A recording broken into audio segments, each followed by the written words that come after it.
Assalamualaikum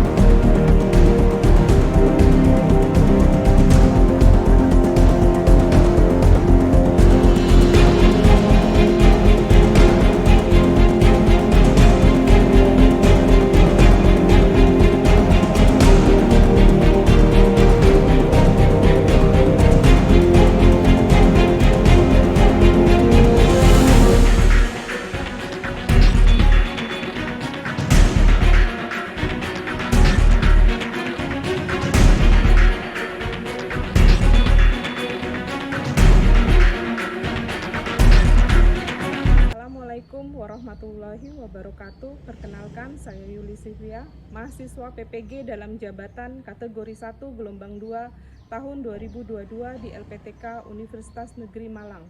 Program studi akuntansi dan keuangan.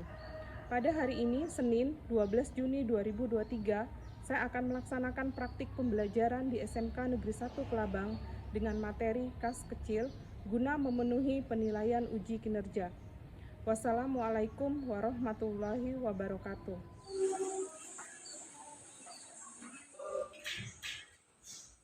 Assalamualaikum anak-anak. Waalaikumsalam warahmatullahi wabarakatuh. Sebelum kita mulai pembelajaran hari ini, baiknya kita berdoa dulu. Silakan kelasnya memimpin doa. Islami. Usia berdoa mulai.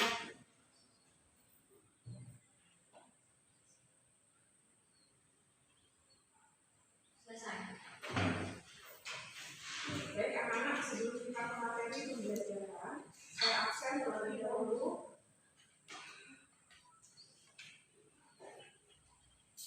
Ulfiana, Siti, Asrifah, Irma, Nurlaila, Rara, Komang, Neni, Novia, Putri Dian, Idawati, Ulfa, Adel, Aslani. Baik anak-anak, sebelum kita memulai pembelajaran, kita cek kerapihan dan kebersihan kelas kalian. Silakan berdiri.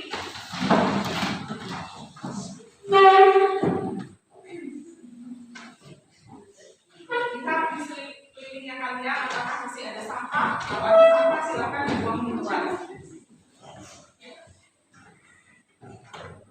Nah, kita lanjutkan ice breaking. Ice breakingnya mudah. Kalian hanya bilang kalau SMK bisa, SMK hebat, SMK bisa, SMK hebat. 2 kali ya. Ya, silakan dimulai 1, 2, 3. SMK bisa, SMK hebat. SMK bisa, SMK hebat. Silakan. Anak-anak, pada kesempatan kali ini kita akan membahas tentang kas kecil. Nah, minggu lalu kita sudah belajar tentang rekonsiliasi bank. Siapa yang masih ingat rekonsiliasi bank itu apa? Saya Bu. Ya, silahkan Nisita. Rekonsiliasi bank adalah menyesuaikan atau membandingkan saldo kas menurut pembukuan yang disusun perusahaan dengan saldo pada rekening koran dari bank. Perbedaan pencatatan tersebut dapat disebabkan karena ada cek dalam perjalanan, setoran dari perjalanan, dan lain-lain. Ya, mungkin ada yang mau menambahkan yang lain, siswa yang lain mungkin ada yang mau menambahkan. Ya, beri tepuk tangan dulu untuk Desita. Baik anak-anak, untuk melanjutkan materi selanjutnya adalah sebelum kita beranjak ke materi yang sebenarnya, yaitu tentang materi kas kecil, kita kan pretest terlebih dahulu untuk mengetahui seberapa dalam kemampuan kalian tentang materi yang kita akan mempelajari hari ini. Untuk pretestnya saya akan share nanti di grup kelas. Nanti kalian silahkan klik linknya di tempat tersebut. Silahkan dibuka HP-nya masing.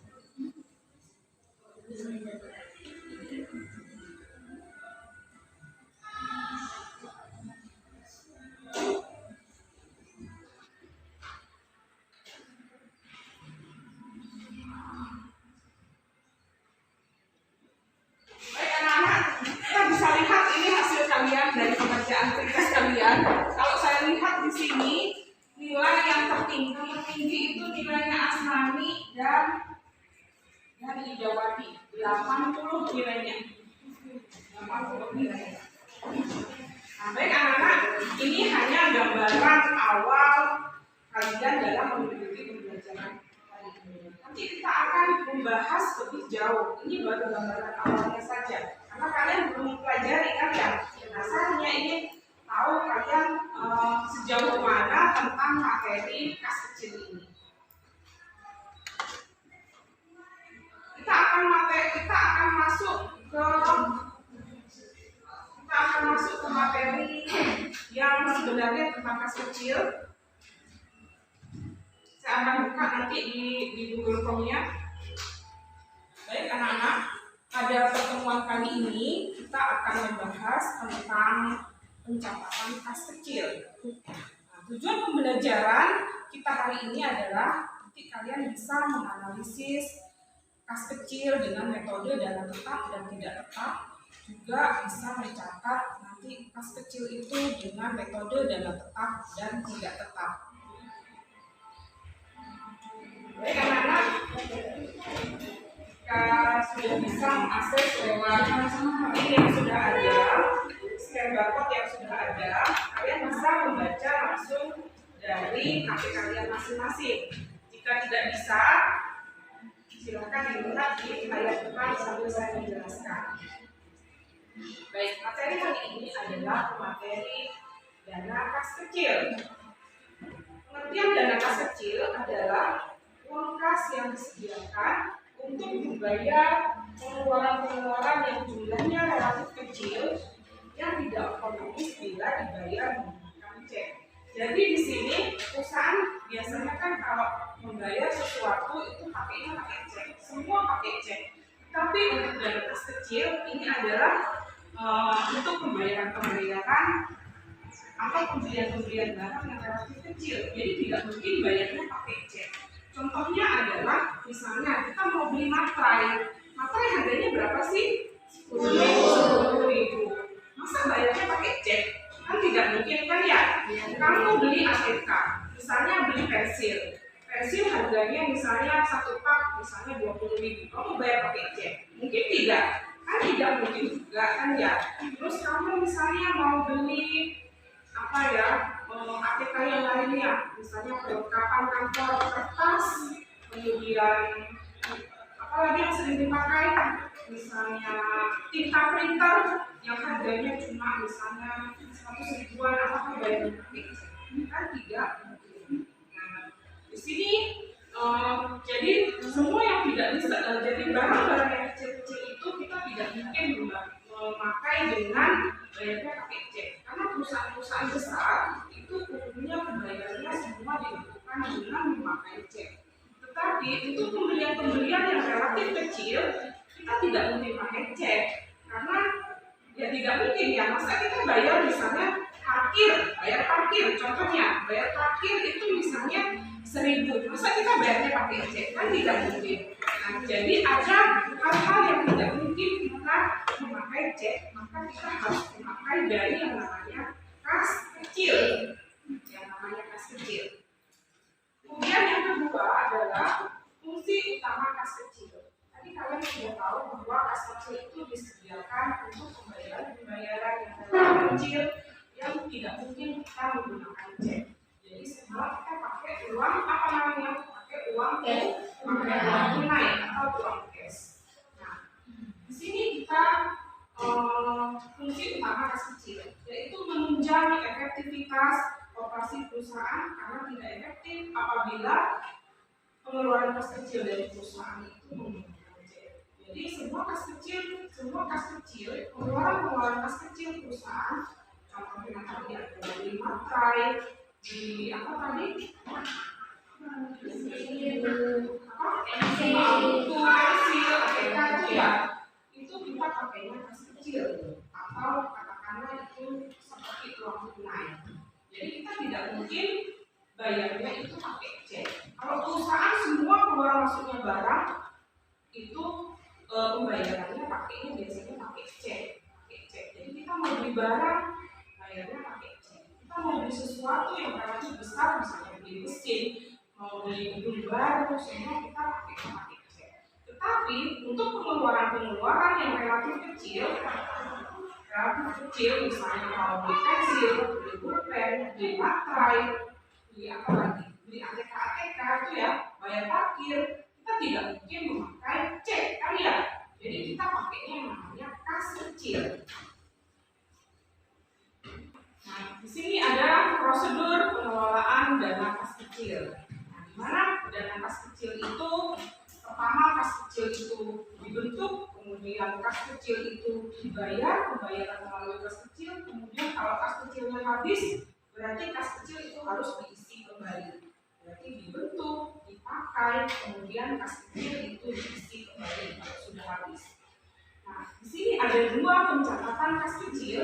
Yang pertama adalah metode dana tetap, dan yang kedua adalah metode dana tidak tetap. Pertama adalah metode dana tetap. Pencatatan dana kas kecil dengan dana tetap ini biasanya jumlah kasnya itu akan selalu tetap. Misalnya kas kecil dibentuk dengan uang 1 juta. Nah, nanti kalau sudah habis dipakai misalnya buat bayar ini, beli perlengkapan, beli materai, habis uang yang 1 juta, maka akan diisi kembali kas kecil tersebut sebesar 1 juta juga. Karena metodenya dana tetap, kalau diisi 1 juta ya diisi kembali nanti 1 juta juga. Kalau misalnya kas kecilnya itu misalnya 2 juta, diisi kembali ya nanti harus saldonya menjadi 2 juta juga. Itu dana tetap. Yang kedua adalah metode fluktuatif. Nah, kalau namanya fluktuatif itu kas kecilnya itu bisa akan semakin tinggi, bisa akan semakin rendah. Kalau dirasa kas kecilnya kurang, maka bendahara akan menambah lagi kas kecil. Misalnya pengeluaran untuk bulan ini kas kecilnya itu kok misalnya yang tadinya cuma 1 juta bertambah 1,5 juta. Nah, akhirnya bendahara kas kecil ini akan menambah kas kecil untuk bulan berikutnya. Jadi kalau namanya fluktuatif itu tidak sama. Beda dengan tadi yang dana tetap ya. Kalau diisi 2 juta, diisi kembali ya 2 juta juga. Nah, kalau untuk yang fluktuatif, misalnya diisi 2 juta, misalnya angkanya pertama 2 juta, tapi karena kurang bisa melebihi dari yang ditetapkan. Jadi untuk pengajuan bulan berikutnya bisa ditambahkan lagi. Jadi namanya fluktuatif ini berubah-ubah dananya.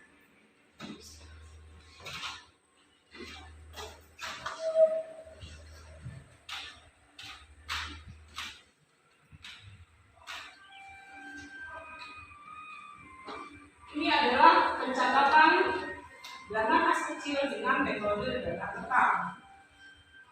Untuk metode dana tetap, pada saat pembentukan kas kecil, jumlahnya adalah kas kecil terhadap kas. Kenapa kas kecil terhadap kas? Karena kas kecil itu adalah kas yang diisi oleh perusahaan. Nah, diambil dari kasnya perusahaan. Jadi kas kecil bertambah, kasnya berkurang. Kita kalau lihat kalau kita buat jumlah adalah kas kecil terhadap kas seperti ini. Nah, untuk pengeluaran kas kecil, metode dana tetap ini ya. Misalnya perusahaan mau beli materai, perusahaan mau beli perangko, perusahaan mau beli ATK. Itu pada saat kas kecil dipakai itu tidak usah dibuat tunai, Nah, transaksi yang ketiga adalah pada saat pengisian kembali kas kecil. Karena sudah dipakai, akhirnya kan kas kecilnya kan berkurang kan ya, habis kan ya. Kalau sudah dipakai terus, misalnya pakai terus beli ini, beli perangko, bayar parkir untuk yang kecil-kecil ya. Nah, kas kecil kan sudah habis kan? Nah, itu diisi kembali dengan uang 1 juta. Isi kembali dengan uang 1 juta. Nah, pengisian kas kecil jurnalnya adalah karena tidak dicatat, maka jurnalnya adalah biaya-biaya yang tadi dikeluarkan terhadap kas. Karena pada saat yang kedua tadi tidak dijurnal, pada saat pengeluaran kas kecil itu tidak dijurnal, maka untuk yang ketiga pada pengisian kembali dana kas kecil, jurnalnya adalah biaya-biaya terhadap kas. Bukan kas kecil ya, kas bank terhadap kas bank. Itu yang untuk yang dana tetap. Kemudian yang kedua adalah pencatatan dana kas kecil dengan metode fluktuatif. Untuk pembentukan kas kecil, jurnalnya sama dengan metode dana tetap, yaitu kas kecil terhadap kas bank, sama dengan metode dana tetap tadi sama. Kemudian untuk pengeluaran kas kecil, jurnalnya adalah beban-beban terhadap kas kecil. Contoh misalnya perusahaan bayar parkir, misalnya 2.000, jurnalnya apa? Kalau metodenya fluktuatif, jurnalnya apa?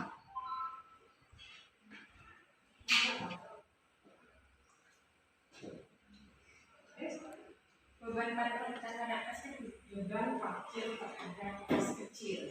Misalnya perusahaan beli materai. Misalnya materainya 10.000, jurnalnya bagaimana untuk pemakaian kas kecil? Beban materai terhadap Beban materai terhadap kas kecil. Kemudian pada saat pengisian kembali kas kecil, kan sudah habis kan ya, kas kecilnya kan dipakai kan ya. Nah, kas kecil akan habis karena dipakai terus. Maka waktu diisi kembali, jurnalnya sama. Kas kecil terhadap kas, sama seperti pada saat kas kecil itu dibentuk. Nah, bedanya apa antara kas kecil dengan metode dana tetap dan kas kecil dengan metode dana fluktuatif? Bedanya di mana? Pada saat pengeluaran kas kecil, pada dana tetap tidak dicatat, pada fluktuatif itu dicatat. Nah, jadi perbedaannya adalah pada saat dana tetap itu tidak dicatat di dalam jurnal. Pada saat metode dana fluktuatif itu dicatat di dalam jurnal. Itu perbedaan. Pemeriksaan kas kecil. Setiap akhir periode, pemegang dana kas kecil harus mempertanggungjawabkan semua pengeluaran dana kas kecil. Selain pemeriksaan pada buku kas kecil yang dilampiri dengan bukti-bukti transaksi pengeluaran kas kecil, perhitungan uang kas secara fisik juga dilakukan. Jadi misalnya kamu pegang kas kecil, nah itu diperiksa uang kas yang kamu pegang dengan yang menurut catatan perusahaan. Itu harus diperiksa. Sama tidak catatan kamu dengan uang yang kamu pegang? Sama apa tidak saldonya? Kadang uangnya lebih banyak, catatannya menurut catatan sekian. Sering tidak kamu mengalami seperti itu? Sering tidak? Catatan kamu pegang uang menurut catatan sekian, tetapi aslinya yang kamu pegang itu malah lebih banyak atau lebih sedikit. Sering tidak seperti itu? Pernah apa tidak kamu merasakan seperti itu? Pernah tidak terjadi dengan diri kamu? Misalnya kamu pegang uang 1 juta, tetapi kok menurut catatan setelah dihitung misalnya masuk uang sekian, dipakai sekian, kok 950.000 ya menurut catatan. Tapi uang yang kamu pegang 1 juta, pernah tidak? Pernah terjadi seperti itu? Pernah. Kenapa? Apa yang menyebabkan saldonya kok bisa tidak sama? Apa yang menyebabkan saldonya kok tidak sama? Yang pertama, adanya uang palsu. Kalau ada uang palsu, kamu sudah dapat uang kembalian uang palsu ya, otomatis uangnya kasnya kamu kan berkurang. Padahal kamu harus catat sesuai yang dikeluarkan kan ya. Kamu dapat kembalian uang palsu. Akhirnya kan berbeda kan ya saldonya ya. Menurut catatan dan menurut fisiknya. Akhirnya berbeda. Kemudian apa lagi? Tidak ada uang kembalian. Misalnya kembaliannya 200 atau 500. Bu, tidak ada uang kembaliannya. Oh, ambil pakai saja. Padahal kalau menurut catatan kan harus sesuai dengan sekian ya. Kalau sekian sekian. Tapi pada aslinya kadang kita dikasih permen kembaliannya ya 300. Nah itu yang menyebabkan perbedaan saldo kas kecil. Apabila kas kecil menurut perhitungan fisik, kamu pegang uang, dihitung uangnya 1 juta, itu fisik ya. Menurut penghitungan fisik itu kamu pegang uang 1 juta. Itu lebih besar daripada kas menurut catatan. Jadi kamu pegang uang 1 juta, padahal menurut catatan itu 900.000. Besar yang mana? Antara yang dipegang dengan catatan? Yang dipegang kan ya? Padahal saldonya harus gimana? Padahal saldonya harus bagaimana? Harus sama kan ya? Catatan dengan yang dipegang uangnya harus sama. Kamu misalnya bendahara, kamu pegang uang 1 juta. Yang kamu catat dengan yang kamu pegang itu uangnya harus sama jumlahnya. Nah, tadi saya bilang bahwa perbedaan itu bisa disebabkan karena yang pertama karena adanya uang palsu, yang kedua karena adanya misalnya tidak ada kembalian, misalnya seperti itu. Nah di sini selisih dana kas kecil, ada 2 selisih dana kas kecil. Yang pertama adalah selisih kas kurang, yang kedua adalah selisih kas lebih. Nah kalau kurang gimana? Nah di sini. Nah, kalau kas kurang adalah menurut perhitungan, sedangkan kas apabila kas menurut perhitungan fisik itu lebih kecil daripada catatan itu disebut selisih kas kurang. Jadi fisik yang kita pegang uangnya itu misalnya lebih kecil daripada catatan. Misalnya fisiknya berapa? Misalnya fisiknya 500.000, yang dicatat 560.000. Kan besaran catatan kan ya? Nah itu disebut selisih kas kurang. Kalau selisih kas lebih itu bisa dicatat sebagai pendapatan lain-lainnya perusahaan. Kita lihat penyebab selisih kas kecil. Kenapa kok terjadi selisih? Kenapa kok tidak sama antara catatan dan uang yang kita pegang kok bisa tidak sama? Pertama penyebabnya adalah jumlah yang diterima atau dikeluarkan itu lebih besar atau lebih kecil daripada jumlah yang seharusnya dicatat karena tidak terjadinya pecahan kecil. Kemudian yang kedua, uangnya hilang. Nah, uangnya hilang kan tidak sama kan ya? Antara catatan yang dengan uang yang kita pegang kan tidak sama kan ya? Yang ketiga adalah adanya uang palsu. Terus yang selanjutnya adalah nyatet jurnalnya salah. Kemudian yang selanjutnya itu sebab-sebab lain yang sama sekali tidak diketahui. Misalnya apa? Misalnya kenapa ada yang apa? Kalau adanya sebab-sebab lain yang sama sekali tidak diketahui, ada korupsi. Nah, kita lanjut. Yang terakhir adalah, nah kalau sudah tidak sama kan ya, kalau sudah tidak sama antara yang dipegang dengan yang dicatat, maka akan terjadi selisih kas lebih atau selisih kas kurang. Nah ini adalah jurnalnya. Apabila terjadi kas lebih, misalnya uang yang kita pegang itu lebih banyak daripada catatan, maka jurnalnya adalah kas kecil terhadap selisih kas. Nah, apabila jurnalnya itu selisih kurang, berarti kas yang kita pegang itu lebih sedikit, maka jurnalnya adalah selisih kas kecil terhadap kas kecil, jurnal yang dibalik. Nah, untuk jurnal yang pertama apabila terjadi selisih lebih, berarti yang kita pegang uangnya lebih banyak, maka ini dianggap sebagai pendapatan. Selisih ini kita anggap sebagai pendapatan. Nah, yang kedua, apabila selisihnya itu mengakibatkan kita rugi, maka selisih kas kecil ini dianggap sebagai bebannya perusahaan. Baik anak-anak, setelah kita pelajari materi yang barusan, ini nanti kita akan masukkan video.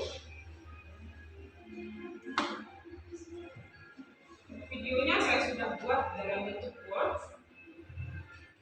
dalam bentuk PDF, saya sudah buat dalam bentuk PDF. Lihat, ini ada kantor. Ini saya buat dalam bentuk video, tapi saya buat dalam bentuk PDF. Lihat, ini ada sebuah kantor. Nah, kantor itu butuh APK, pengelola ruangan. Dia punya, tapi semakin sedikit, makanya perusahaan. Kemudian video yang selanjutnya ini saya bawakan. Ini saya buat seperti ini. Nah, bagaimana katanya ini ada pegawainya namanya. Bagaimana untuk mencatat jurnal yang tepat, untuk mencatat pembelian ATK, matrai dan pengharum ruangan. Apabila menggunakan dana tetap dan dana tidak tetap. Di sini pegawainya tanya, gimana kalau misalnya ATK itu sudah habis, mau diisi kembali dengan metode dana tetap atau dana tidak tetap. Nah, tugas kalian nanti kerja kelompok. Lihat lagi videonya.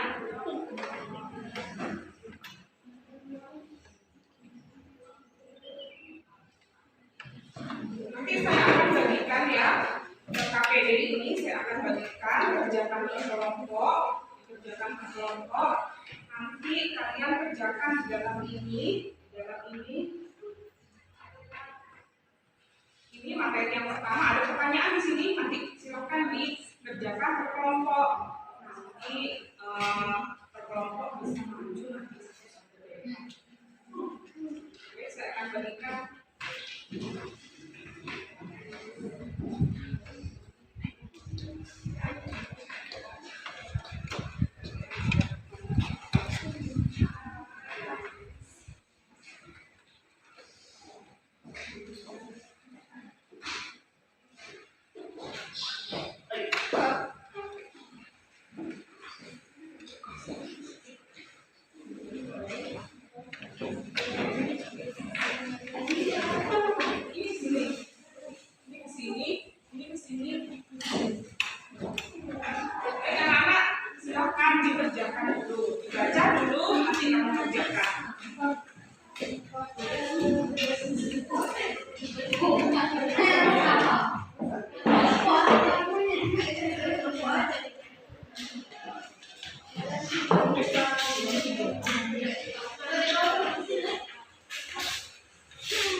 teman-temannya? Ada yang mau menambahkan atau bertanya? Tidak ada. Silahkan kelompok 1, silahkan kembali ke kursinya. Kan kelompok 2.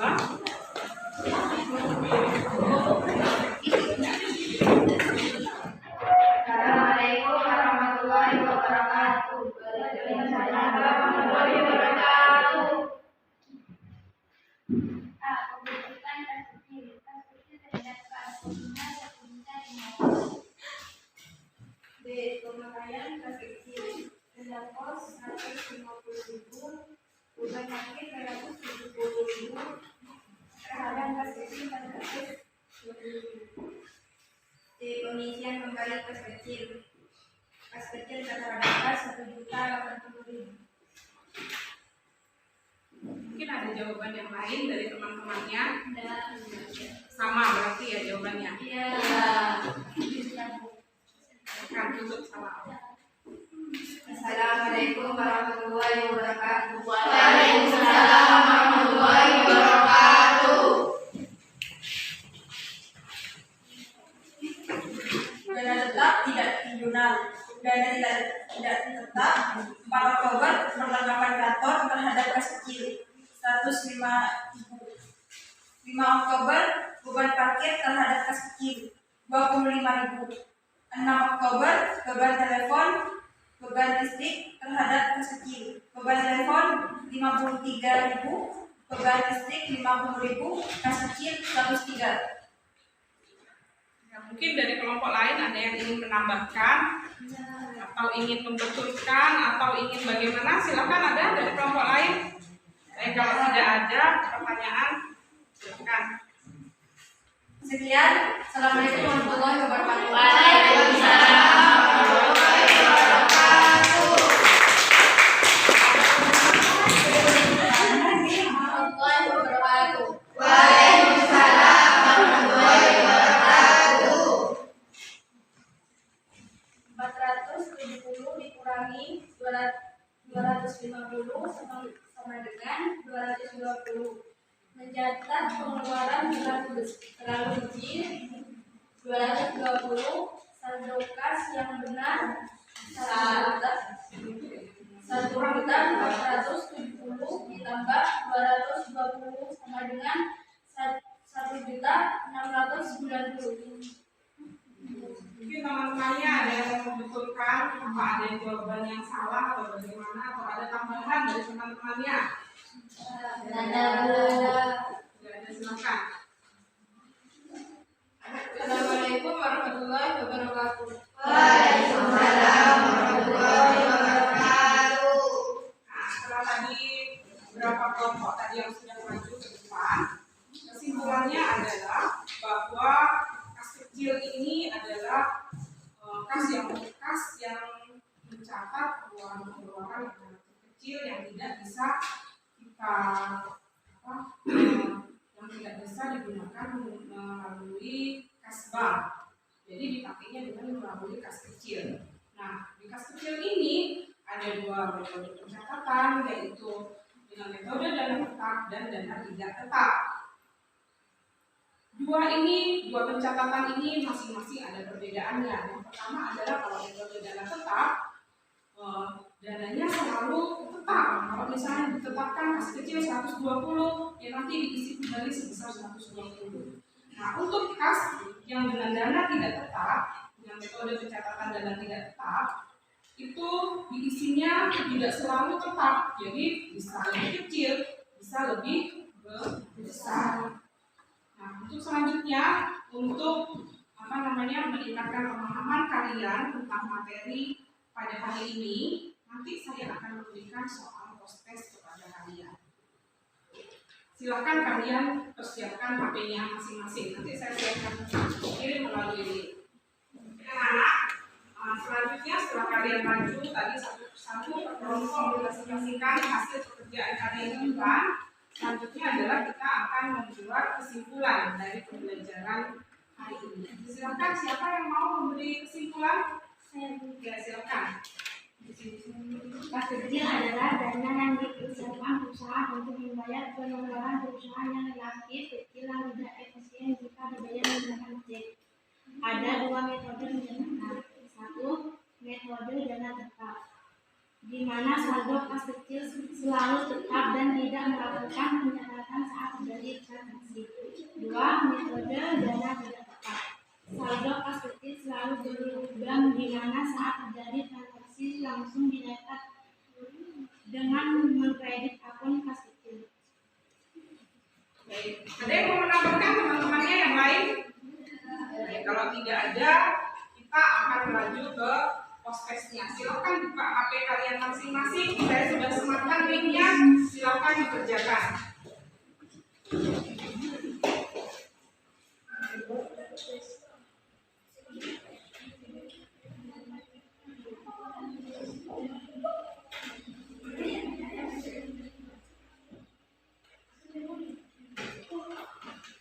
Setelah kita lihat hasilnya, ternyata memang mengalami peningkatan daripada tadi kita dites di awal.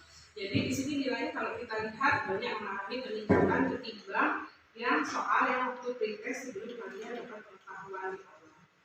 Nah, untuk itu, untuk selanjutnya, untuk materi selanjutnya, untuk minggu depan itu akan menyampaikan bahwa materi yang selanjutnya adalah menganalisis kartu piutang. Nah, nanti kalian bisa baca-baca dulu di rumah sebelum melanjutkan kegiatan pembelajaran untuk minggu depan. Kita mengakhiri kegiatan pembelajaran kali ini. Kita akhiri dengan berdoa terlebih dahulu. Silakan disiapkan ketua kelasnya. Mas Mani, silakan disiapkan untuk berdoa. Siap. Berdoa mulai.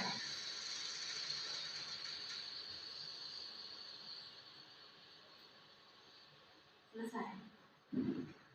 Baik anak-anak, saya akhiri untuk kegiatan pembelajaran hari ini. Sampai jumpa minggu depan. Assalamualaikum warahmatullahi wabarakatuh.